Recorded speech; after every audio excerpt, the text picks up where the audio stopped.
I'm going to share something that I don't share with a lot of people. I was a terrible patient. I was afraid. I was anxious. And I thought I was alone. I found out later that a lot of people feel the same way. I was actually afraid of general anesthesia. So I had put off my first colonoscopy for a few years because I was terrified of getting put to sleep.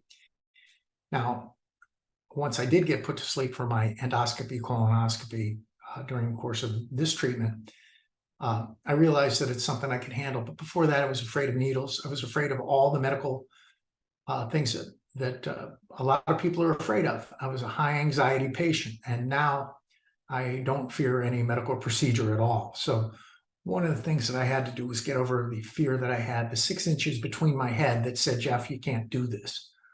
And that takes some doing. I went in for my first radiation treatment. This is 5 days from the day I got diagnosed. The first radiation treatment, they don't actually treat you. They measure your legs and they fit you with casts and molds so that you're in the right spot when you get your first radiation treatment. They put 3 tattoos on your torso, and they kind of explain to you what's going to happen. So I got there, the machine's moving around, there's all this harsh lighting in the room, and I have the mother of all panic attacks. So I am laying there saying, look, I'm really scared. And they said, get Darlene. And there was a gal named Darlene that worked there. She came in, she grabbed both my hands. She said, look in my eyes. And I did. And she was very forceful. And she said, you're going to get through this. And so she is the reason I got through the measurement and the reason I didn't run out of there. So every time I went in for my radiation treatments, they would say, oh, hey, Jeff, good to see you. Glad to see you. And then they lean over and say, somebody go get Darlene, get Darlene.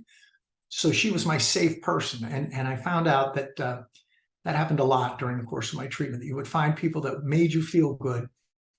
And it was very important to you to have those people present when you were going through some of the treatments. The best part of my treatment was that I was able to draw strength from the people that I met. My medical team, the people who administered the chemo and the radiation, became very close to me. They could tell that I was afraid.